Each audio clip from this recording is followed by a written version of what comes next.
This call is now being hello, recorded. Good evening everyone. तो जैसा आप सभी को पता ही होगा कि आपके दो इवेंट होने वाले हैं। एक तो आपका होने वाला है मैथ्स क्विज। मैथ्स क्विज इसके लिए बच्चों का सिलेक्शन भी हो चुका है, लेकिन ये अटेंड आप सभी को करना है क्योंकि आप अपने स्कूल के बच्चों का उत्साह बढ़ाएंगे। जो भी 3 बच्चे सेलेक्ट हुए हैं, आपको उनका उत्साह बढ़ाना है, इसलिए पार्टिसिपेट सभी को करना है। ठीक है, यह होना है आपका 9 फरवरी को शाम को 5:30 बजे। और इसमें रेखा एवं कोण या फिर लाइन्स एंड एंगल से क्वेश्चंस पूछे जाएंगे। एक इवेंट तो हो गया ये। दूसरा इवेंट होनी है आपकी स्पेशल क्लास, जो दीपक सर के साथ होगी। वह कब होगी? वह होगी 12 फरवरी को शाम को 5:30 बजे। तो उसे भी सभी बच्चों को अटेंड करनी है, लेकिन सभी बच्चों का मेरा मतलब है केवल वही बच्चे अटेंड कर पाएंगे जिन्होंने ये 3 जो अभी आज है और इसके बाद जो सभी क्लासेस होनी है वो सभी बच्चों ने अटेंड की हो। सभी बच्चे प्रेजेंट हो तभी आप उस स्पेशल क्लास को अटेंड कर सकते हो। अगर आपकी कोई भी क्लास बीच में मिस हो गई तो आप उस स्पेशल क्लास को अटेंड नहीं कर पाएंगे। ठीक है, और इसमें आप अपनी परीक्षा से संबंधित कोई भी प्रश्न पूछ सकते हो। परीक्षा से संबंधित आपके जितने भी प्रश्न होते हैं, परीक्षा की तैयारी कैसे करनी चाहिए, सर इतना ही टाइम बचा है, इसमें किस चीज को महत्वपूर्ण, किस चीज को हम इम्पोर्टेंस दें, किस चीज को पहले कवर करें, किस चीज को बाद में कवर करें, तो उन सभी क्वेश्चंस को आप पूछ सकते हो। तो चलिए, जैसा आप सभी को पता है कि हम पिछले क्लास में बहुपद या फिर पॉलिनोमियल से जुड़े हुए कुछ कॉन्सेप्ट्स को पढ़ रहे थे। कुछ कॉन्सेप्ट हमने पढ़ लिए थे, कुछ कॉन्सेप्ट हम आज पढ़ेंगे। तो पिछली क्लास में हमने जो कॉन्सेप्ट पढ़ा वह था बहुपद का बहुपद से विभाजन, या फिर मैं कहूं division of polynomial bye polynomial. इसे मैं देखिए जल्दी से रिवाइज करा देता हूं। इसमें आपने देखा होगा, मान लीजिए कोई एक इस तरह का बहुपद है 3xy प्लस 2xy, कुछ इस तरह का बहुपद है। और एक दूसरा बहुपद है, मान लीजिए x xy, मान लीजिए यही कोई एक बहुपद है xy। तो इन दोनों बहुपद का आपस सॉरी इन दोनों बहुपद का आपस में विभाजन कैसे किया जाए, या फिर एक बहुपद को दूसरे बहुपद से डिवाइड कैसे किया जाए। तो हम डिवीजन कैसे करते थे? मान लीजिए हमें 3xy प्लस 2xy को डिवाइड करना है xy से। तो हम कैसे डिवाइड करते थे? हम इस ऊपर वाले जो हमारा पॉलिनोमियल या फिर बहुपद है इसके फैक्टर करते थे, और फिर फैक्टर के बाद हम कॉमन लेते थे, उभयनिष्ठ लेते थे, जो भी उभयनिष्ठ आ सकता है। तो देखिए ऊपर वाली अगर मैं टर्म देखूं, इसमें xy है, इसमें भी xy है, तो दोनों में से xy कॉमन आ सकता है या फिर उभयनिष्ठ आ सकता है। तो मैंने xy कॉमन लिया, यहाँ पे बचा मेरा 3। xy को हटाने के बाद, xy को कॉमन लेने के बाद कितना बचा? 3 प्लस इस प्लस का ये प्लस आ गया, और फिर इस xy को कॉमन लेने के बाद यहाँ कितना बचा? 2। तो ये मैंने 2 यहाँ लिख दिया। तो मेरा यहाँ पे आ गया xy ब्रैकेट में 3 + 2 डिवाइड बाई xy का xy। तो देखिए इस xy से ये xy कट जाएगा और मेरा कितना बचेगा? 3 + 2 = 5। तो इस तरीके से हमने पिछली क्लास में कुछ क्वेश्चन भी सॉल्व किए थे। यह जस्ट आपको एक रिवीजन कराया गया है। ठीक है, तो चलिए आज हम इस पे बेस्ड एक क्वेश्चन करेंगे जो अभी आपको अपनी स्क्रीन पे दिख रहा होगा। सभी बच्चों को वह क्वेश्चन पोल सेक्शन में सॉल्व करना है और पोल सेक्शन में उसका आंसर करना है। सभी बच्चों को सॉल्व करना है, काफी आसान क्वेश्चन है। रिकॉल टेस्ट जो आपको इस वक्त अपनी स्क्रीन पे दिख रहा होगा वह सभी बच्चों को सॉल्व करना है। क्वेश्चन में आपको 2 बहुपद दिए गए हैं या फिर 2 पॉलिनोमियल दिए गए हैं। उन दोनों ही पॉलिनोमियल्स को आपस में आपको डिवाइड करना है। दोनों ही पॉलिनोमियल्स को आपको डिवाइड करना है। सभी बच्चे सॉल्व करेंगे। स्क्रीन दिख रही है मेरी? स्क्रीन तो दिख रही है, शायद आपके नेटवर्क में कुछ दिक्कत हो सकती है। तो आप ऐसी जगह पे चले जाइए जहां आपके नेटवर्क अच्छे आते हों घर पे, या फिर अगर तो भी नहीं दिख रहा है तो आप एक बार रिजॉइन कर सकते हैं। क्लास छोड़ के फिर से आप क्लास अटेंड कर सकते हैं, रिजॉइन कर लीजिए आप, शायद उससे आपका नेटवर्क ठीक हो जाएगा।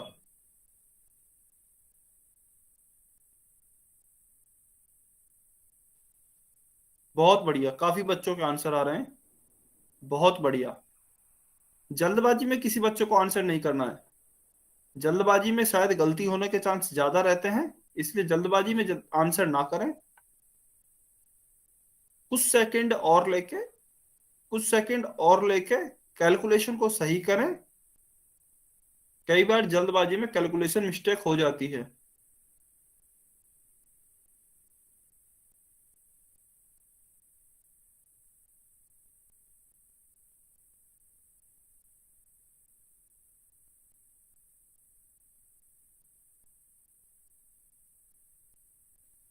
चलिए 10 सेकंड और वेट करते हैं। कम ऑन, जिस भी बच्चे ने आंसर नहीं किया जल्दी से आंसर कीजिए। 10 सेकंड और वेट कर रहे हैं, फिर इसे सॉल्व करेंगे।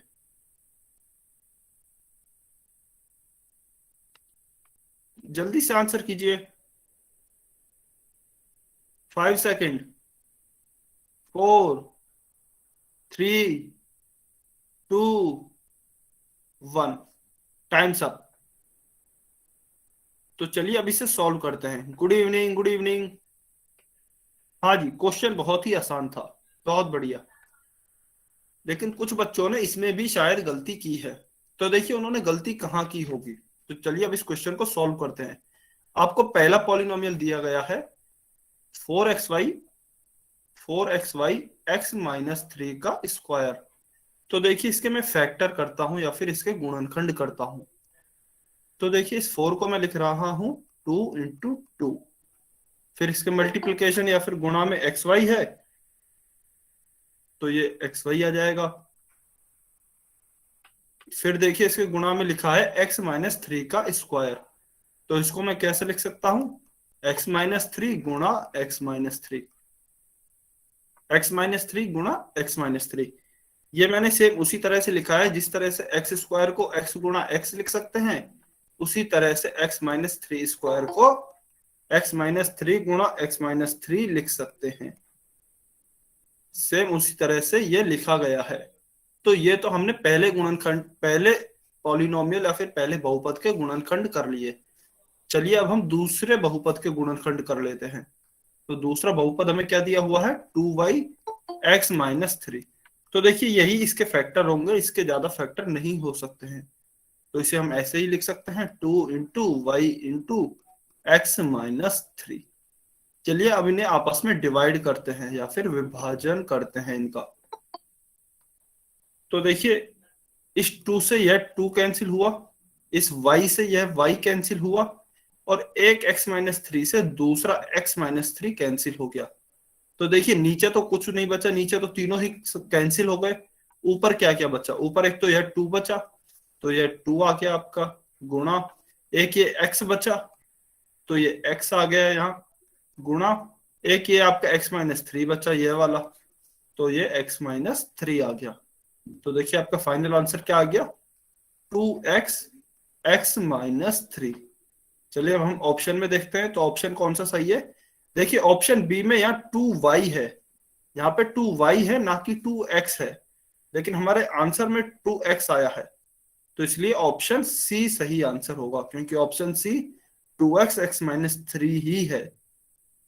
तो हमारा आंसर हो गया ऑप्शन सी। यस, किसी बच्चे ने हैंड रेज किया है विजय डाबला के नाम से। आपका कोई डाउट है क्या? हरपाल हरपाल सुंडा के नाम की आईडी से जो भी बच्चा है, आपका कोई डाउट है क्या? सर क्वेश्चन रिपीट करना, ये समझ में नहीं आया। ठीक है। तो देखिए आपको क्वेश्चन क्या दिया गया है। क्वेश्चन हमें दिया गया है कि एक दो बहुपद दिए गए हैं। पहला बहुपद है 4xy x-3 का स्क्वायर, दूसरा बहुपद है 2y x-3। इसमें हमें पहले बहुपद में दूसरे बहुपद का भाग देना है। तो देखिए भाग कैसे देते हैं, ये हमने पिछली क्लास में पढ़ा था। सबसे पहले चलिए मैं इसे इरेज कर देता हूं। सबसे पहले हम पहले बहुपद जो हमें दिया होता है उसके गुणनखंड करते हैं। दोनों ही बहुपद के गुणनखंड करते हैं, पहले पहले वाले के कर लेते हैं। तो अगर मैं इसके गुणनखंड करूं या फैक्टर्स करूं, तो इसे देखिए मैं कैसे लिख सकता हूं। इस 4 को मैं क्या लिख सकता हूं? 2 × 2, 2 × 2 4 होता है। फिर इसके गुणा में क्या है? xy, तो इसके गुणा में मैंने लिख दिया x गुणा y। फिर इसके गुणा में लिखा है x-3 का स्क्वायर। अब देखिए जैसे एक्स स्क्वायर बराबर होता है x गुणा x, या फिर 2 का स्क्वायर मान लीजिए क्या होता है 2 × 2, तो स्क्वायर का मतलब होता है उसी संख्या को उसी संख्या से गुणा करना। तो इसी तरह से x-3 के स्क्वायर को मैं क्या लिख सकता हूँ, x-3 गुणा x-3। तो इसके फैक्टर मैंने इस तरह से फैक्टर्स के गुणा के रूप में लिख दिया, या फिर गुणनखंडों के गुणनफल के रूप में मैंने लिख दिया। तो अब देखिए इसी तरह से हम दूसरे पॉलिनोमियल या दूसरे बहुपद को देखते हैं। दूसरा बहुपद क्या दिया है हमारा, 2y(x-3). तो चलिए अब इसे लिखते हैं। तो देखिए 2 का तो 2 ही आएगा, गुणा इसके गुणा में क्या लिखा है y, तो ये y आ गया, गुणा इसके गुणा में क्या लिखा है x-3, तो ये x-3 आ गया। तो देखिए अब पहले बहुपद को दूसरे बहुपद से डिवाइड करते हैं या फिर विभाजित करते हैं। तो इस 2 से यह 2 कैंसिल हो गया है, इस y से यह y कैंसिल हो गया, इस x-3 से यह x-3 कैंसिल हो गया। तो देखिए नीचे तो कुछ भी नहीं बचा है, नीचे तो तीनों ही संख्याएं कैंसिल हो गई हैं। ऊपर क्या क्या बचा, ऊपर एक तो यह 2 बचा, तो यह 2 आ गया, गुणा गुणा में यह x बचा, तो ये गुणा में x लिख दिया है। फिर गुणा में देखिए गुणा में फिर यह x-3 बचा, गुणा में बस ये x-3 बचा, तो गुणा में यह x-3 लिख दिया है। तो क्या हो गया हमारा answer, 2x x-3। 2x x-3 हमारा आंसर हो गया। समझ में आया सभी बच्चों को? जिन भी बच्चों को समझ में नहीं आया था अब क्लियर है?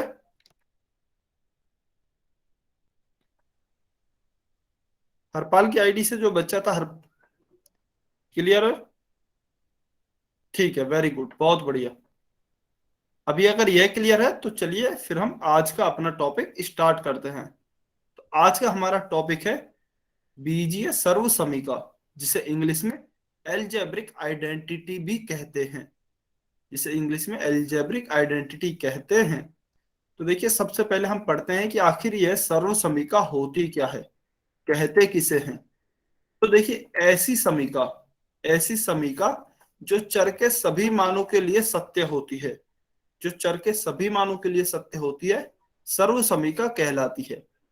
आप बोलेंगे कि सर इस डेफिनेशन से तो कुछ भी समझ में नहीं आया। तो देखिए एक उदाहरण लेके इसे समझते हैं।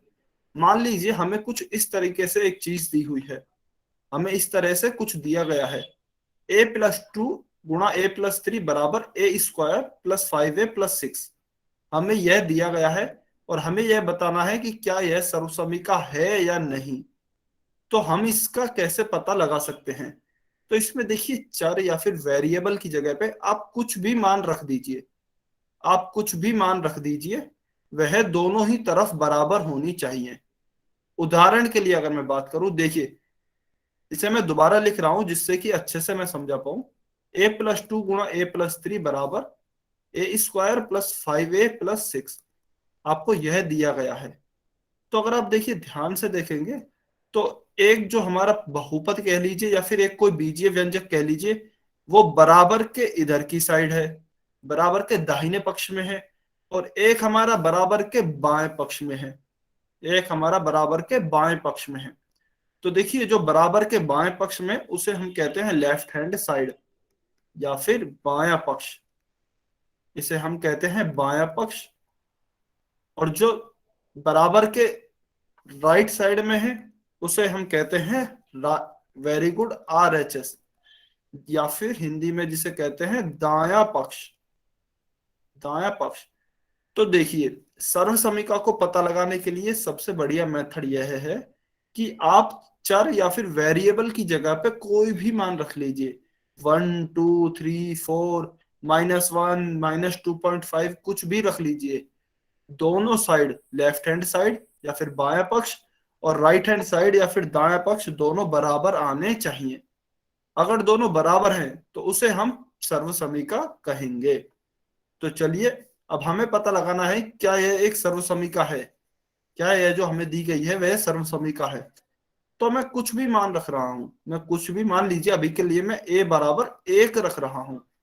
तो देखिए a = 1 रख के देखते हैं, इसमें आप कोई भी मान रख सकते हैं। सबके लिए दोनों बराबर के राइट हैंड साइड भी और बराबर के लेफ्ट हैंड साइड भी दोनों का मान बराबर आना चाहिए। तो चलिए चेक करके देखते हैं।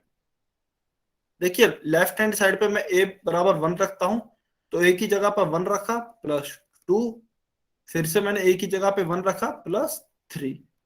ये मैंने लेफ्ट हैंड साइड में रख दिया। इसी तरीके से मैं राइट हैंड साइड में भी रखता हूँ। ए की जगह पे मैंने 1 लिखा, 1 का स्क्वायर प्लस 5 गुणा ए है, ए की जगह पे मैंने 1 लिखा तो 5 + 1 और फिर +6। तो देखते हैं क्या दोनों बराबर है क्या। देखिए यहाँ हो गए 2 और 1 3 गुणा 3 और 1 4 बराबर। राइट हैंड साइड में क्या आएगा देखिए, 1 का स्क्वायर क्या होगा आपका 1 प्लस 5 इंटू 1 कितना आएगा 5 +6। तो देखिए ये कितना हो गया 3 इंटू 4 12। तो हमारा लेफ्ट हैंड साइड था ये तो आ गया हमारा 12। राइट हैंड साइड में देखते हैं, राइट हैंड साइड में 5 और 6 11 + 1 12। तो हमारी राइट हैंड साइड भी 12 आ गई है। राइट हैंड साइड भी 12 आ गई है। तो देखिए इसको अगर आप एक दो मानों के लिए और देखेंगे, आप ए बराबर -1 के लिए चेक करके देख लीजिए या फिर ए बराबर 2 के लिए चेक करके देख लीजिए, तो यह लगभग सभी मानों के लिए ही सत्य होगा। लगभग क्या ये 101% सभी मानों के लिए सत्य होगा। तो आप कोई भी 2-3 मानों के लिए चेक करके देख सकते हैं, और अगर उन 2-3 मानों के लिए यह सही साबित होता है, दोनों पक्ष आपके बराबर आते हैं, दायां पक्ष और बायां पक्ष, तो आप कह सकते हैं कि दी गई समीका एक सर्व समीका है। दी गई समीका एक सर्व समीका है। तो देखिए हमने आगे यही किया हुआ है। इसमें भी यही बताया गया है कि दो पक्ष होते हैं किसी भी समीका के, लेफ्ट हैंड साइड और राइट हैंड साइड, जिसे हिंदी में हम बायां पक्ष और दायां पक्ष कहते हैं। तो देखिए दी गई सर्व समीका में अगर बात करें तो एलएचएस अभी बात की हमने, एलएचएस यह है और आरएचएस हमारा यह है। जो बराबर के दाएं पक्ष दाएं साइड स्थित होता है वह दायां पक्ष, क्योंकि यह दाएं साइड स्थित है तो यह दायां पक्ष हो गया या फिर राइट हैंड साइड हो गया, और जो बाईं तरफ स्थित होता है वह बायां पक्ष या फिर लेफ्ट हैंड साइड होती है। फिर देखिए एलएचएस और आरएचएस का मान अब हम ए के अलग अलग मान के लिए ज्ञात करेंगे। जो हमने अभी ए बराबर 1 रख के देखा था, तो यहाँ भी हम ए के मान अलग अलग रख के देखेंगे। देखिए यहाँ पे इन्होंने ए बराबर 10 रखा है, यहाँ पे इन्होंने ए बराबर 10 रखा है। तो अगर आप 10 रख के भी देखेंगे तो देखिए एक एलएचएस हमारा यह था और आरएचएस हमारा यह था। तो इन्होंने ए बराबर 10 रख के देखा है, तो 10 रखने पे मान आया है 156, और राइट हैंड साइड का भी मान आया है 156। तो लेफ्ट हैंड साइड का मान जो है वो राइट हैंड साइड के बराबर आया है। इसलिए हम कह सकते हैं कि दी गई समीका, जो हमें यह समीका दी गई है, यह जो हमें समीका दी गई है, यह एक सर्व समीका है। यह एक सर्व समीका है। यह तो ए बराबर 10 रख के देखा है। इसके बाद देखिए कुछ और रख के भी आप देख सकते हैं। जैसे यहाँ कैलकुलेशन करके नहीं बताया गया है, लेकिन अगर ए बराबर -5 आप रखेंगे तो 6 मान प्राप्त होंगे आपको। एलएचएस बराबर 6 और आरएचएस बराबर 6। ऐसे ही अगर ए बराबर 3 रख के देखें तो आपको देखिए एलएचएस का मान 30 प्राप्त होगा और राइट हैंड साइड या फिर दाएं पक्ष का मान भी 30 ही प्राप्त होगा। तो इसलिए यहाँ पे देखिए हमने काफी मान रख के देखे। ए बराबर 10 रख के देखा, ए बराबर -5 रख के देखा, ए बराबर 3 रख के देखा। तो सभी केसों में जो एलएचएस बराबर है वो राइट हैंड साइड के आया। इसीलिए हम कह सकते हैं कि दी गई समीका एक सर्व समीका है। दी गई समीका एक सर्व समीका है। देखिए इसी प्रकार के अन्य उदाहरण भी हम देख सकते हैं। जो ये समीकाएं आपको दी गई हैं, यह सभी सर्व समीकाओं के ही उदाहरण हैं। इन सभी में आप चर या फिर वेरिएबल की जगह अलग अलग मान रख के देख सकते हैं। सभी ही स्थितियों में इनके मान लेफ्ट हैंड साइड और राइट हैंड साइड के मान आपस में बराबर आएंगे। बिल्कुल, अगर वैल्यू बराबर नहीं आ रही है तो फिर वह सर्व समीका नहीं होगी। अभी हम आगे उसी के बारे में बात करेंगे। अगर लेफ्ट हैंड साइड और राइट हैंड साइड बराबर आ रहे हैं तो वो अलजेब्रिक आइडेंटिटी होगी, लेकिन अगर बराबर नहीं है तो वो अलजेब्रिक आइडेंटिटी नहीं होगी। तो चलिए अब हम वही देखने वाले। यस, किसी का कोई डाउट है क्या? किसी का कोई डाउट है क्या? क्वेश्चन क्वेश्चन अभी कराते हैं। देखिए अभी उसी टॉपिक पे हम आते हैं। फिर आपका अब एक डाउट आएगा कि सर समीकरण में भी तो हमने ऐसा ही पढ़ा था, समीकरण भी तो कुछ ऐसे ही दिखते थे। मान लीजिए अगर मैं कोई ऐसी लिखूं x+2 बराबर 3, तो आप बोलेंगे कि सर यह भी तो एक समीकरण है, यह समीकरण भी हो सकता है और सर्वसमीका भी हो सकती है। समीकरण में भी हमने कुछ ऐसा ही पढ़ा था कि बराबर का चिन्ह होता है, दायां पक्ष होता है, बायां पक्ष होता है। तो आखिर दोनों में फर्क क्या है, दोनों में अंतर क्या है? तो देखिए इसी के लिए, इसी टॉपिक के लिए हम कुछ एग्जाम्पल लेते हैं, एग्जाम्पल की सहायता से समझते हैं। मान लीजिए मैं एक एग्जाम्पल लेता हूं इस तरह का, चलिए मैं यहां लिख के बताता हूं। मान लीजिए मैं कोई एग्जाम्पल लेता हूं, एक तो मैं लेता हूं देखिए a+2 a-2 बराबर a² - 4। एक तो एग्जाम्पल हो गया यह है, और दूसरा एग्जाम्पल अगर मैं देखूं तो मान लीजिए दूसरा एग्जाम्पल हो गया a+2 बराबर 3a+4। यह दो एग्जाम्पल हो गए। अब हमें पता लगाना है कि कौन सी सर्वसमीका है और कौन सा समीकरण है। तो देखिए समीकरण तो सभी होते हैं, आप ये मानिए कि समीकरण तो सभी होते हैं। सॉरी, या फिर हम ये कह सकते हैं, चलिए इसे चेक करके ही देख लेते हैं। पहले सर्वसमीका के लिए हम चेक करते हैं। सर्वसमीका के लिए हम a = 1 रख के देखते हैं। a = 1 अगर हम यहाँ रख के देखें तो देखिए 1+2 आएगा, और यहां अगर मैं रखूं ये आएगा 1 - 2 बराबर 1² - 4। तो देखिए लेफ्ट हैंड साइड में कितना आएगा, लेफ्ट हैंड साइड में आपका आएगा 3 × 1 - 2 -1 होगा। तो यह होगा आपका 3 × - 1 बराबर 1² 1 - 4। तो देखिए 3 पॉजिटिव है यहाँ और एक नेगेटिव है, तो 3 × -1 यहाँ आएगा -3 बराबर अगर मैं करूं 1 - 4 तो यह भी आएगा आपका -3। तो क्योंकि दोनों ही पक्ष बराबर आ रहे हैं इसीलिए यह सर्वसमीका है, इसलिए यह सर्वसमीका है, क्योंकि दोनों ही पक्ष बराबर आ रहे हैं। लेकिन अगर देखिए मैं यहाँ a = 1 लेके देखूं, a = 1 लेके देखूं, तो देखिए यहाँ अगर मैं देखूं a की जगह मैं 1 रखूं तो 1+2, और यहाँ पे भी अगर रखूं मैं 3 × 1 + 4, a की जगह यहाँ भी मैंने 1 ही रखा है। तो यहाँ कितना आएगा 1+2 बराबर 3, और यहाँ क्या आएगा 3 × 1 3 + 4 यहाँ आएगा आपका 7। लेकिन ये तो बराबर नहीं है, 3 7 के बराबर थोड़ी ना है। तो क्योंकि यहाँ LHS RHS के बराबर नहीं है, तो हम कह सकते हैं कि यह क्या नहीं है, यह एक सर्वसमीका नहीं है, या फिर यह एक एल्जेब्रिक आइडेंटिटी नहीं है, यह एल्जेब्रिक आइडेंटिटी नहीं है। तो देखिए हमने यह देखा कि सर्वसमीका में क्या होता है, सर्वसमीका में सभी चरों के मानों के लिए यह सत्य होती है। सर्वसमीका जो होती है वह चर के सभी मानों के लिए सत्य होती है। आप उसमें वेरिएबल या फिर चर की कोई भी वैल्यू पुट कर लीजिए, वह सभी के लिए सत्य होगी। सभी ही केस में LHS बराबर RHS होगा।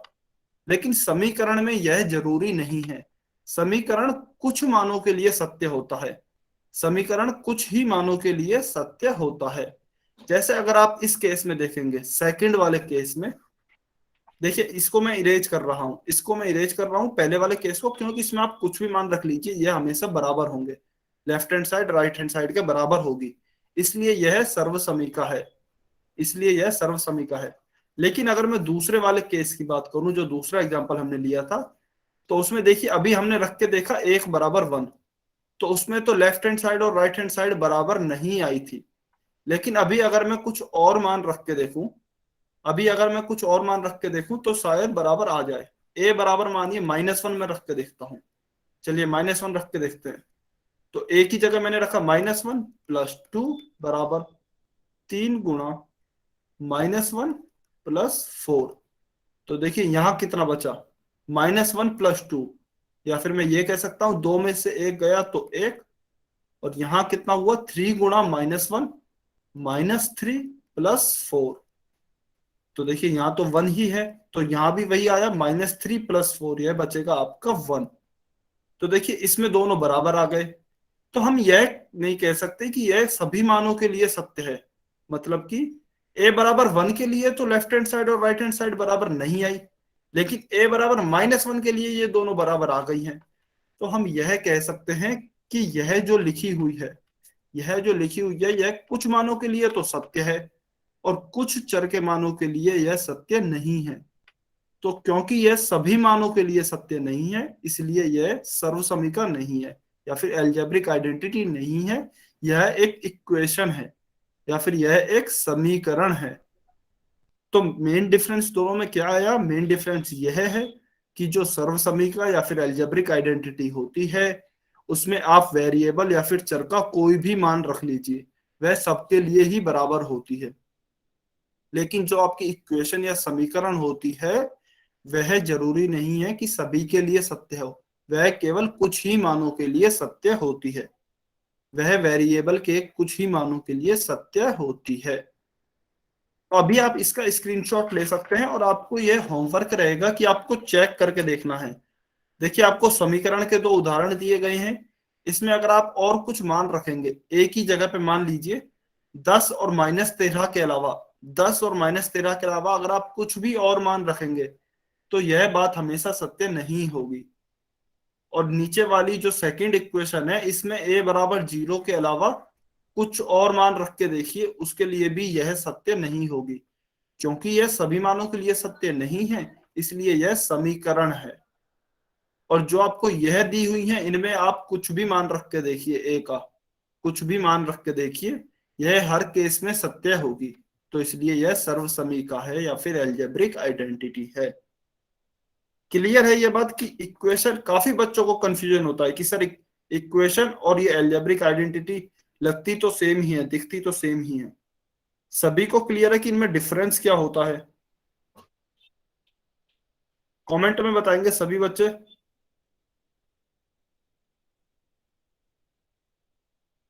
बहुत बढ़िया, क्लियर है। तो चलिए इस पे क्वेश्चन करते हैं। इस पे एक क्वेश्चन करते हैं जो आपको अपनी स्क्रीन पे दिख रहा होगा। आपसे पूछा गया है कि इनमें से कौन सी एक सर्वसमीका नहीं है। कौन सी एक सर्वसमीका नहीं है? इनमें से कौन सी एक सर्वसमीका नहीं है? देखिए, आप चर का कोई भी मान रख के देखिए, चारों ऑप्शन में आप चर का कोई भी मान रख के देखिए। अगर बराबर आ जाते हैं तो वह सर्वसमीका है, अगर बराबर नहीं आती है तो वह सर्वसमीका या फिर एल्जेब्रिक आइडेंटिटी नहीं है। क्वेश्चन नंबर 67, सभी बच्चों को सॉल्व करना है और अपना आंसर पोल सेक्शन में करना है। बहुत बढ़िया, आ गया पोल में क्वेश्चन आ गया है।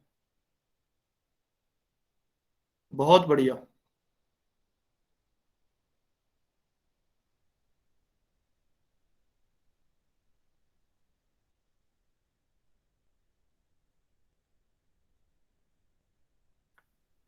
सभी बच्चों को सॉल्व करना है, वेरी गुड। काफी बच्चों के आंसर भी आ रहे हैं।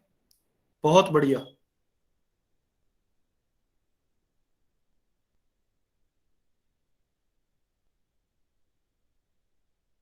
बहुत ही बढ़िया।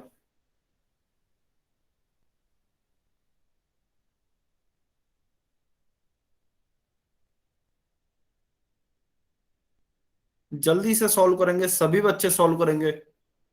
आसान क्वेश्चन है, बहुत ही आसान क्वेश्चन है।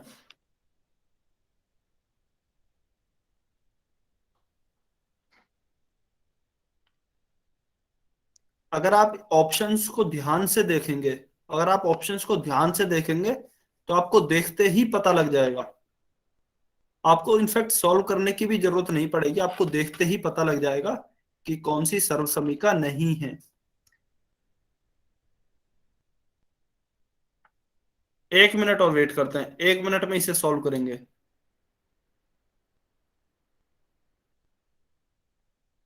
1 मिनट में इसे सॉल्व करेंगे।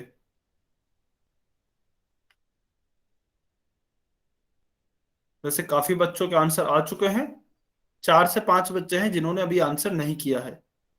तो जल्दी से आंसर करेंगे, सभी बच्चे आंसर करेंगे।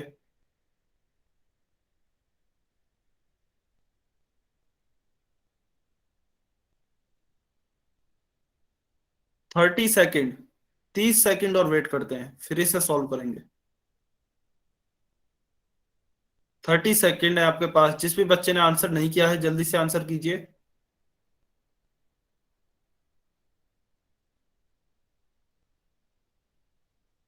आप ऑप्शंस को ध्यान से देखिए, ऑप्शंस को ध्यान से देखने पे ही आंसर पता लग जाएगा। 15 सेकेंड, 15 सेकेंड और है आपके पास। 15 सेकेंड और हैं, जल्दी से आंसर कीजिए।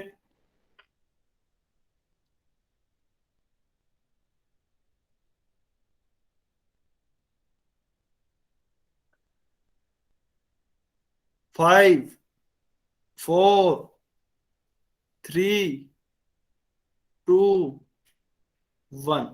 Times up. चलिए अब इसे सॉल्व करते हैं। तो देखिए आपसे क्या पूछा गया है। आपसे पूछा गया है कि निम्न में से कौन सी एक सर्वसमीका नहीं है।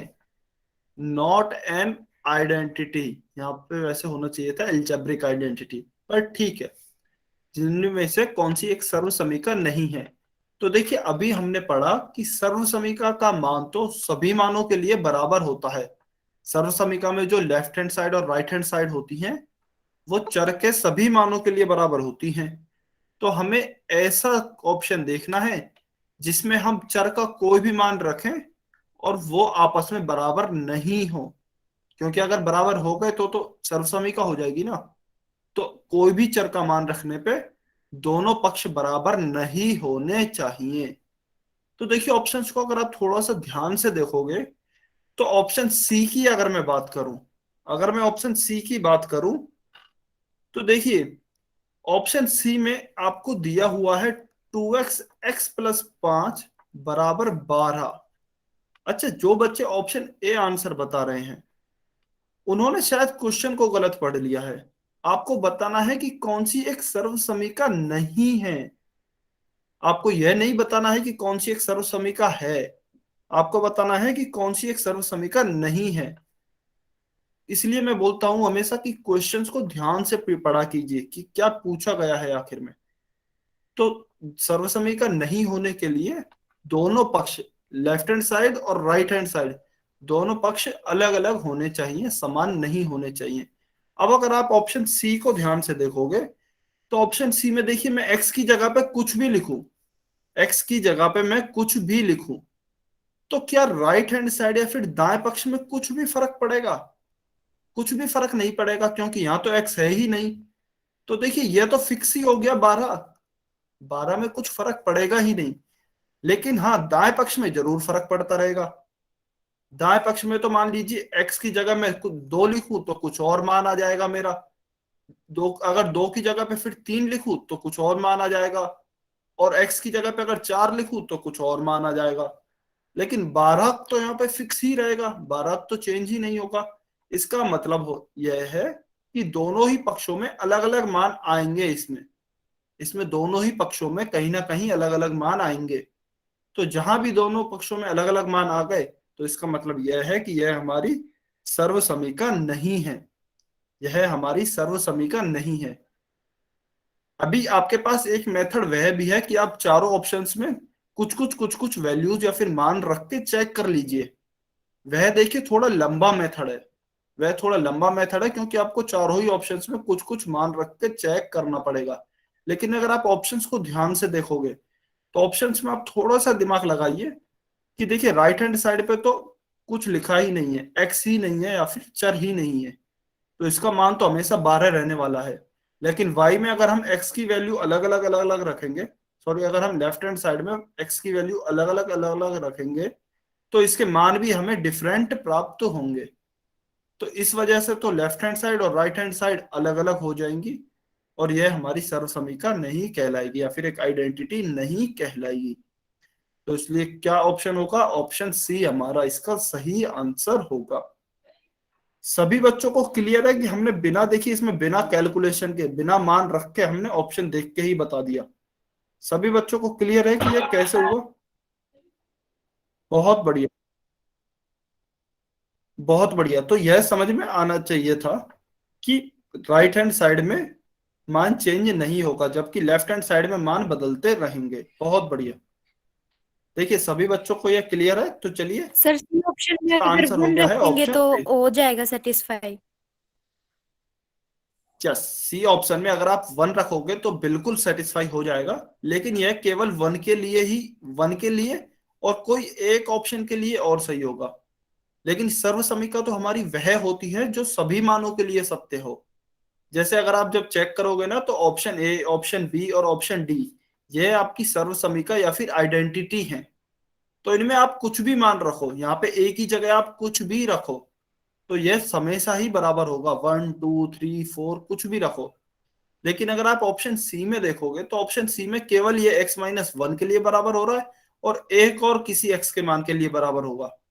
केवल ये दो ही मानों के लिए बराबर होगा, और आप कुछ भी मान रखो उसके लिए बराबर नहीं होंगे। तो इसलिए मैं कह रहा हूं ये हो सकता है एक दो मानों के लिए बराबर हो, लेकिन सभी मानों के लिए बराबर नहीं होगी। तो इसलिए यह सर्व समीकरण नहीं होगी। यह हमारी क्या होगी? यह हमारी इक्वेशन होगी, या फिर समीकरण जिसे हम बोलते हैं।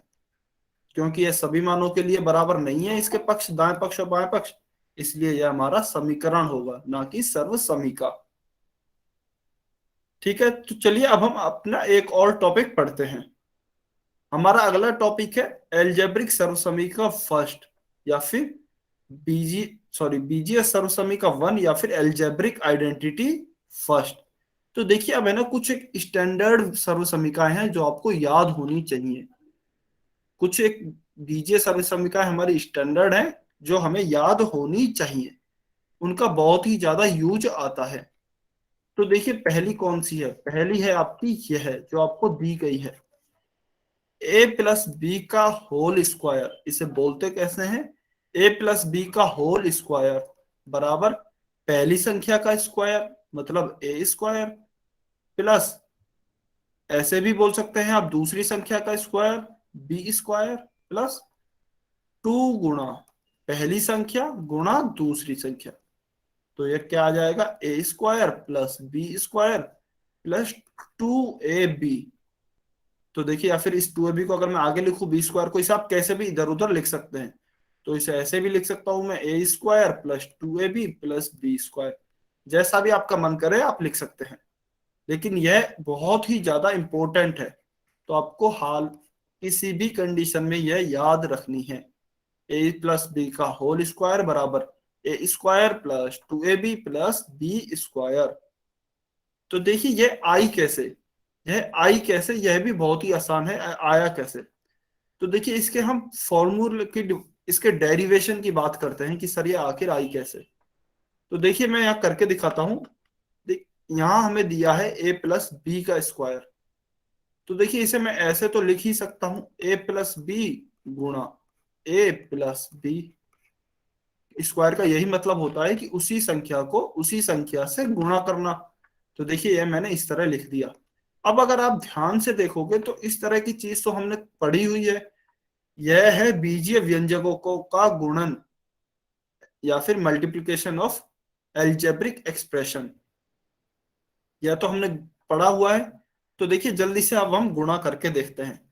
तो देखिए इस ए का, सबसे पहले इस ए से गुणा कर रहा हूं मैं, तो ये आ गया ए गुणा ए, प्लस फिर इस ए का इस बी से गुणा कर रहा हूं मैं, ए गुणा बी, प्लस फिर अब इस वाले बी का इस ए से गुणा कर रहा हूं, तो यह आ गया आपका बी गुणा ए, प्लस फिर इस वाले बी का इस वाले बी का इसी बी से गुणा कर रहा हूं, तो ये आपका आ गया है बी गुणा बी।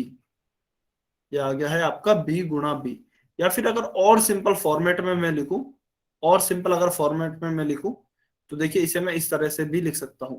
आपको शायद इसी तरह बताया गया होगा, आपको शायद इसी तरह बताया गया होगा। इसको हम और सिंपल फॉर्मेट में कैसे लिख सकते हैं कि सबसे पहले इस ए का इस पूरे ब्रैकेट से गुणा करेंगे।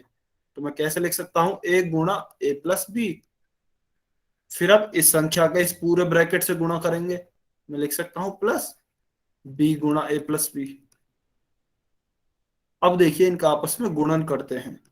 तो ए गुणा ए तो क्या होगा? पहले ए का ए से किया तो यह हो गया ए गुणा ए, फिर यहाँ प्लस है तो यह आ गया आपका प्लस, फिर ए गुणा बी, तो यह आ जाएगा ए गुणा बी, प्लस फिर बी गुणा ए, ये आ जाएगा बी गुणा ए प्लस फिर बी गुणा बी, तो ये हो जाएगा आपका बी गुणा बी। तो देखिए इसे सॉल्व करने पे क्या मिला हमें, ए स्क्वायर प्लस ए गुणा बी कितना हो गया ए बी, प्लस यहाँ भी बी गुणा ए ही है, तो यह भी हो जाएगा आपका ए बी प्लस बी गुणा बी कितना होगा बी स्क्वायर। तो देखिए यहाँ पे क्योंकि ए बी और ए बी समान टर्म है तो यह जुड़ जाएंगी, तो A B plus A B कितना हो जाएगा 2ab प्लस बी स्क्वायर। तो देखिए हमारी वही टर्म आ गई है, A square plus 2ab plus B square जो हमें यहाँ पे दी गई है। तो इसका मतलब हम कह सकते हैं कि यह कुछ भी नहीं है, इसको बस थोड़ा खोल के और सॉल्व करके हमें लिख दिया गया है। इसका यह सरल रूप है, इसका यह सरल रूप है, बस गुणा करके हमें दे दिया गया है। तो इसे हम आसानी से याद भी रख सकते हैं, और अगर कोई बच्चा भूल जाए तो गुणा करके वह निकाल भी सकता है, गुणा करके वह निकाल भी सकता है। तो देखिए ये आपको यह डेरिवेशन ही करके दिखाया गया है। तो चलिए अब इसका यूज देखते हैं कि यूज कहाँ पे आएगा, किस टाइप के क्वेश्चंस आएंगे। तो आपको यह लिख के दे दिया जाएगा कि z+3 का स्क्वायर बताइए क्या होता है, z+3 का स्क्वायर क्या होगा। तो अब देखिए एक तो मेथड, अगर कोई बच्चा फॉर्मूला भूल गया है तो वह कैसे सॉल्व करेगा, उसे मैं मेथड 1 नाम दे रहा हूं। तो वह बच्चा मान लीजिए कोई फॉर्मूला भूल गया है तो वो ऐसे सॉल्व कर सकता है, इस z+3 का जो स्क्वायर है इसका मतलब क्या होगा z+3 गुणा z+3, और फिर वो देखिए गुणा करके सॉल्व करेगा। पहले इस z का गुणा करेगा इस पूरे ब्रैकेट से, फिर इस 3 का गुणा करेगा इस पूरे ब्रैकेट से, और फिर आगे जैसे जैसे वो सॉल्व करेगा आंसर उसका आ जाएगा। तो यह तो पूरा एक लंबा प्रोसेस हो गया गुणा करके करने का। और मेथड 2 क्या है, अगर आपको फॉर्मूला याद है तो आप डायरेक्ट अप्लाई कर सकते हैं, आप डायरेक्ट ही अप्लाई कर सकते हैं। देखिए ध्यान से देखिए, अगर हम इसको इससे कंपेयर करें तो यहाँ पे ए की बराबर क्या, ए बराबर क्या दिया हुआ है, ए की जगह पे लिखा हुआ है जेड, तो मैं यहाँ लिख सकता हूँ ए बराबर जेड हो गया हमारा, और बी की जगह पे लिखा हुआ है 3, तो बी बराबर हमारा 3 हो गया है। बहुत बढ़िया, ए बराबर जेड तो बी बराबर 3। अब हम इसका बराबर क्या होता है, इसके बराबर होता है, तो चलिए इसमें मान रखते हैं। ए का स्क्वायर, ए स्क्वायर मतलब क्या हो जाएगा मेरा जेड का स्क्वायर प्लस 2ab, तो 2ab क्या होगा देखिए 2 गुणा ए की जगह जेड गुणा बी की जगह 3 plus B square, B square मेरा कितना होगा 3 का स्क्वायर। तो देखिए ये कितना क्या आंसर आएगा, जेड का स्क्वायर प्लस 3 दूना 6, तो ये हो जाएगा 6z प्लस 3 का स्क्वायर जो होता है आपका 3 गुणा 3, यह होता है 9, तो यह आ जाएगा मेरा 9। तो क्या आंसर आ गया मेरा Z square plus 6z plus 9। तो मतलब दूसरी स्टेप में मेरा आंसर आ गया अगर मुझे यह याद है तो। लेकिन अगर याद नहीं है तो मुझे पूरा गुणा करना पड़ेगा, 4 से 5 स्टेप लगेंगी। तो इसलिए बेटर है कि आप इसे याद ही रखें, बेटर होगा कि आप इसे याद ही रखें। सभी बच्चों को क्लियर है कि यह कैसे हुआ, दोनों मेथड समझ में आए, दोनों मेथड आपको समझ में आए, दोनों मेथड क्लियर है ना। बहुत बढ़िया। जैसा आपको दो फॉर्मूला याद होना चाहिए, आप कोशिश कीजिए याद रहे तो बहुत ही बढ़िया है। अगर याद नहीं रह पा रहा है, अगर याद नहीं रह पा रहा है तो फिर आप इसे सॉल्व इस तरह से कर सकते हैं, लॉन्ग प्रोसेस से, लॉन्ग प्रोसेस से आप इसे सॉल्व कर सकते हैं। तो चलिए हम एक और उदाहरण देखते हैं। देखिए यह तो हो गया आपका, इस तरह से सॉल्व हो गया है पूरी आइडेंटिटी लगाकर। अब हम एक और उदाहरण देखते हैं कि मान लीजिए आपसे पूछा जाए कि 103 का स्क्वायर ज्ञात कीजिए, 103 का स्क्वायर ज्ञात कीजिए। अब 103 के स्क्वायर के देखिए इसके कितने तरीके हो सकते हैं, मैं वही बता रहा हूँ सॉल्व करने के। देखिए सबसे पहले तो हो सकता है कि 103 के स्क्वायर का मतलब क्या होगा, इसे मैं ऐसे लिख सकता हूँ 103 गुणा 103, और फिर इसे आप सॉल्व कीजिए। नहीं, अजय लांबा की आईडी से जो बच्चा है 206 तो आपने ऐड कर दिए, 206 तो आपने 103 प्लस 103 कर दिया। हम 103 प्लस 103 नहीं कर रहे हैं, 103 गुणा 103 कर रहे हैं। तो देखिए यह तो 3 अंकों का 3 अंकों से गुणन हो जाएगा, तो आपको 3 स्टेप में जाके गुणा करना पड़ेगा पहले, और फिर आपको आंसर मिलेगा, तो उसमें गलती होने के चांस रहेंगे। तो एक मेथड तो यह है कि आप इसका पूरा गुणा कीजिए। फिर दूसरा मेथड आपका क्या रहेगा? दूसरा मेथड आपका रहेगा कि आप इसे आइडेंटिटी से सॉल्व कीजिए। आप इसे आइडेंटिटी से सॉल्व कीजिए। तो देखिए इसे आइडेंटिटी हम कैसे अप्लाई करते हैं, इन ऐसे क्वेश्चंस में हम आइडेंटिटी को कैसे अप्लाई करते हैं। तो देखिए क्या 103 को, क्या 103 को, अच्छा अच्छा, आप सभी बच्चे अभी ध्यान देंगे, क्लास में ध्यान देंगे, कमेंट नहीं करेंगे जब आपसे पूछा जाए, जब आपको कमेंट करना है। आप बच्चे कमेंट करके यह बताओगे क्या 103 को मैं 100 प्लस 3 लिख सकता हूं? क्या 103 को मैं 100 प्लस 3 लिख सकता हूं? बहुत बढ़िया, बहुत बढ़िया। तो देखिए मैं क्या कर रहा हूं, मैं हमारा क्वेश्चन ही बदल रहा हूं। मैं हमारा क्वेश्चन ही बदल रहा हूं। क्वेश्चन हमसे पूछा गया है, देखिए 103 का स्क्वायर। हमसे पूछा गया है क्वेश्चन 103 का स्क्वायर, और मैं इसको इस तरह से लिख रहा हूं, 103 की जगह 100 प्लस 3 का होल स्क्वायर। 100 प्लस 3 का होल स्क्वायर मतलब तो वही है, क्योंकि 100 प्लस 3 हो जाएगा आपका 103, और 103 का स्क्वायर ही हमसे पूछा गया है। लेकिन देखिए ऐसे लिखने का फायदा क्या हुआ? ऐसे लिखने का फायदा यह हुआ, अब मुझे अब मुझे यह मेरी स्टैंडर्ड फॉर्म में लग रहा है, मतलब मैं अब कंपेयर कर सकता हूं। तो देखिए यहाँ पे ए की जगह है 100 और बी की जगह है मेरा 3। ए की जगह मुझे है दिया गया है 100 और बी की जगह मुझे दिया गया है 3। तो अब मैं इसका डायरेक्ट यूज कर सकता हूं। अब मैं इसका डायरेक्ट यूज कर सकता हूं। तो देखिए इसका यूज कैसे करूंगा, ए स्क्वायर, ए स्क्वायर मतलब 100 का स्क्वायर, क्योंकि हमारा ए यहाँ पे कितना है 100 है, प्लस 2ab।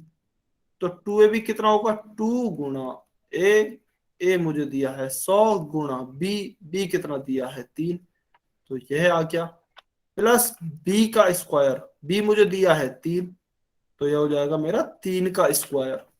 चलिए अब इसे सॉल्व करते हैं।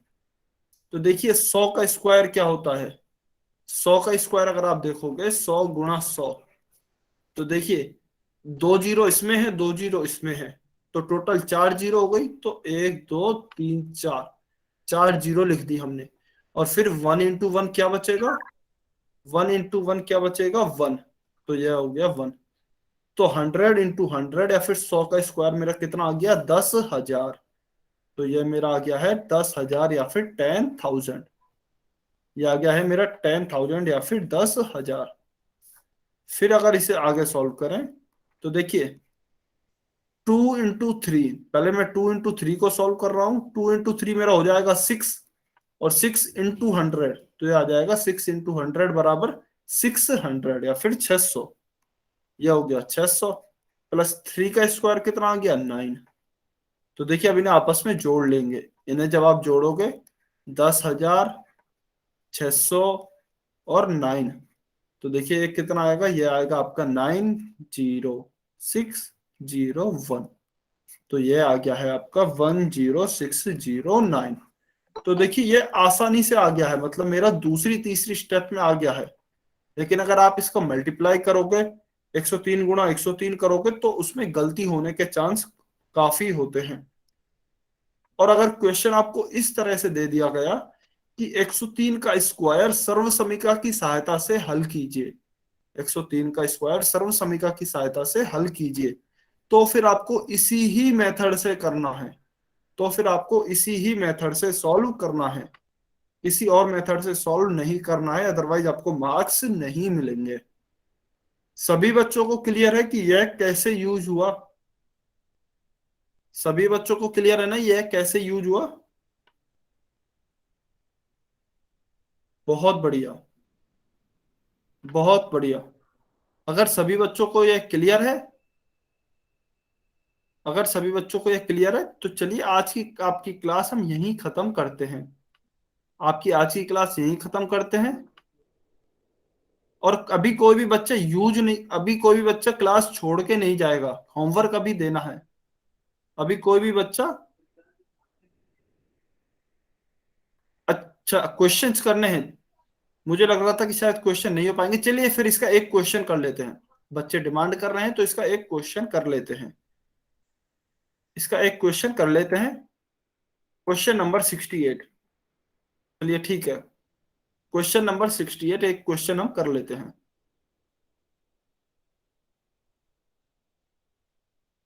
क्वेश्चन नंबर 68 सभी बच्चों को सॉल्व करना है। 2x + 3y का होल स्क्वायर, 2x + 3y का होल स्क्वायर क्या होगा? 2x + 3y का होल स्क्वायर क्या होगा?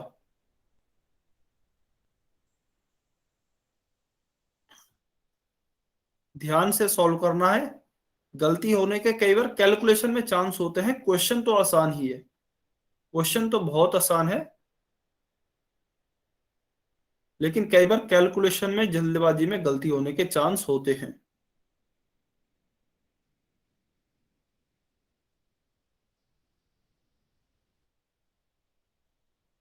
सभी बच्चे सॉल्व करेंगे, सभी बच्चे सॉल्व करेंगे इस क्वेश्चन को। क्वेश्चन आसान है, जल्दबाजी में आपको गलती नहीं करनी है, क्योंकि ऑप्शंस भी अगर आप ध्यान से देखेंगे तो कुछ कुछ ही डिफरेंस है, बहुत ज्यादा डिफरेंस नहीं है ऑप्शंस में। तो इसलिए आप पहले क्वेश्चन को ध्यान से सॉल्व कीजिए, फिर ऑप्शंस को ध्यान से देखिए, फिर ऑप्शंस को ध्यान से देखिए।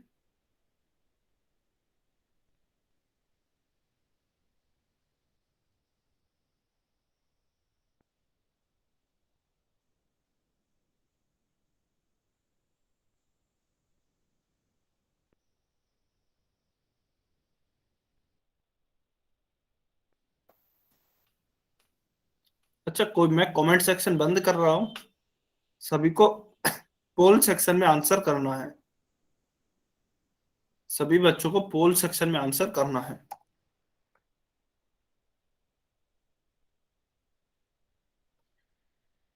सभी बच्चे आंसर करेंगे, जल्दी से आंसर करेंगे।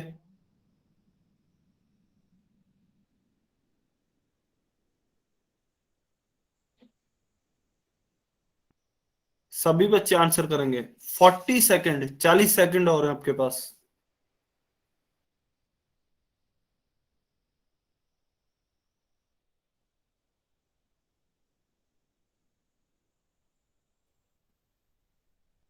30 सेकेंड, 30 सेकेंड और बचे हैं, जल्दी से आंसर कीजिए, जल्दी से आंसर कीजिए।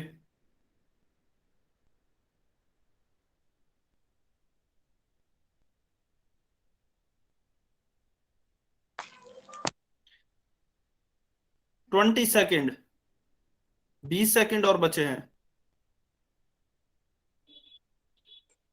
20 सेकेंड और बचे हैं।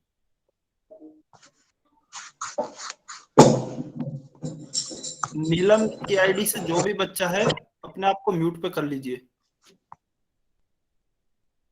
10 सेकेंड और बचे हैं, 10 सेकेंड, जल्दी से आंसर कीजिए जिस भी बच्चे ने आंसर नहीं किया है।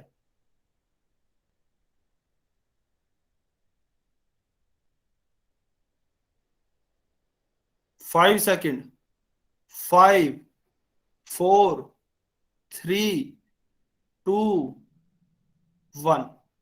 Times up, times up. चलिए अब इस क्वेश्चन को सॉल्व करते हैं। तो देखिए, इस क्वेश्चन को सॉल्व करने से पहले मैं आपको एक चीज बताना चाहूंगा जो शायद इस क्वेश्चन में काफी बच्चों ने गलती की है।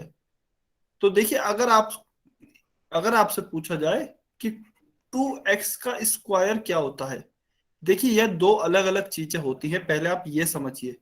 एक तो हो गया 2x का स्क्वायर, और एक हो गया 2x का होल स्क्वायर। इसका मतलब यह होता है कि अगर आप पहली वाले में देखोगे, इस 2x स्क्वायर में देखोगे ना, तो इसमें यह जो स्क्वायर है यह ओनली x के ऊपर है, यह ओनली x के ऊपर है, दो के ऊपर नहीं है। लेकिन नीचे वाले में जो स्क्वायर है वह दोनों के ऊपर है, 2 के ऊपर भी और x के ऊपर भी। तो देखिए, अगर मैं नीचे वाले को सॉल्व करता हूं ना, तो नीचे वाले में क्या आएगा, यह स्क्वायर 2 के ऊपर भी है तो 2 का स्क्वायर, गुणा x के ऊपर भी है तो x का स्क्वायर। तो देखिए 2 का स्क्वायर तो हो जाएगा 2 गुणा 2, 4, और ये आएगा इंटू एक्स स्क्वायर, तो यह हो जाएगा मेरा 4x स्क्वायर, यह हो जाएगा 4x स्क्वायर। तो आपको स्क्वायर एक्स के ऊपर भी लगाना है और 2 के ऊपर भी लगाना है। तो देखिए 2 के ऊपर तो लग के यह 4 हो गया है, लेकिन एक्स के ऊपर लग के यह एक्स स्क्वायर हो गया है, एक्स स्क्वायर हो गया है।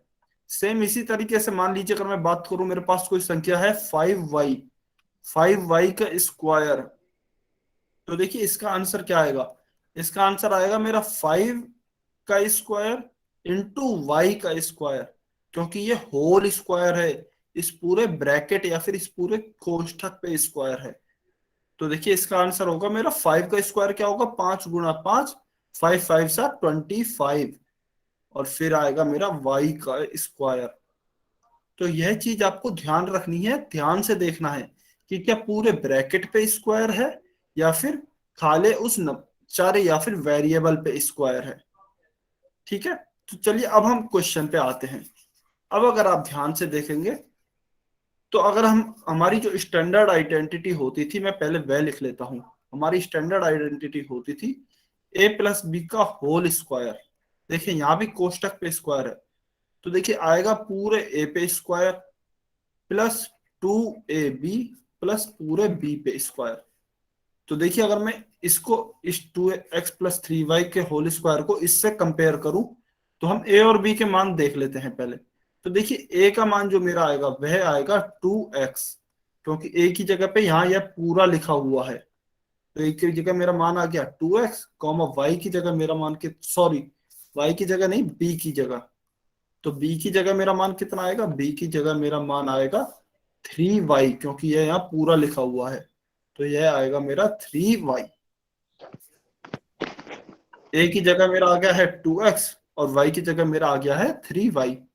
तो चलिए अब हम इस आइडेंटिटी में वैल्यू रखते हैं। तो देखिए सबसे पहले है हमारा a का स्क्वायर, तो मैं a का स्क्वायर कर देता हूं।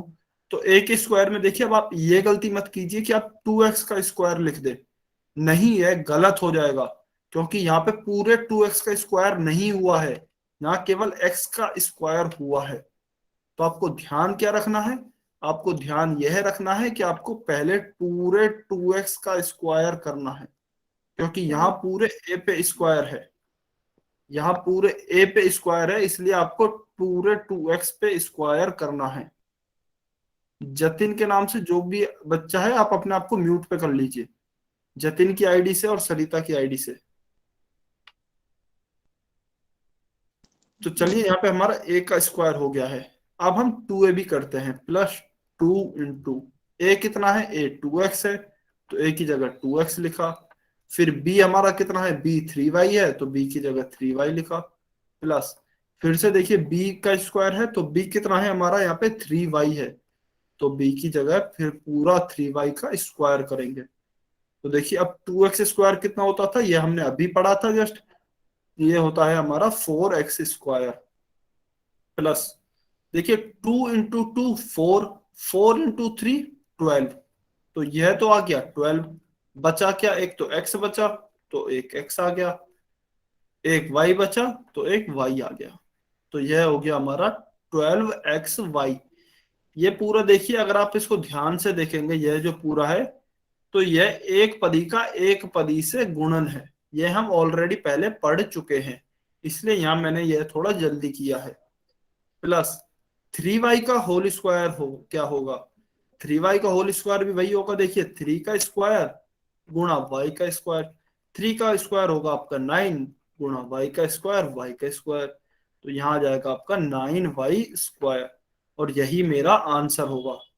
तो अब इस आंसर को आप ध्यान से देखिए, यह कौन से ऑप्शन में है। देखिए 4x का स्क्वायर, 4x का स्क्वायर ऑप्शन ए में है और ऑप्शन डी में है और ऑप्शन ए में है। फिर 12xy है, तो देखिए 12xy ऑप्शन ए में है, लेकिन ऑप्शन डी में नहीं है, ऑप्शन डी में 6xy है, तो डी ऑप्शन गलत हो गया, ऑप्शन ए हमारा सही हो गया। तो ऑप्शन ए हमारा सही आंसर होगा, ऑप्शन ए हमारा सही आंसर होगा। तो चलिए अभी खैर आज की क्लास यहीं तक थी, लेकिन अभी कोई भी बच्चा क्लास लीव नहीं करेगा, अभी आपको होमवर्क दिया जाएगा और सभी बच्चों को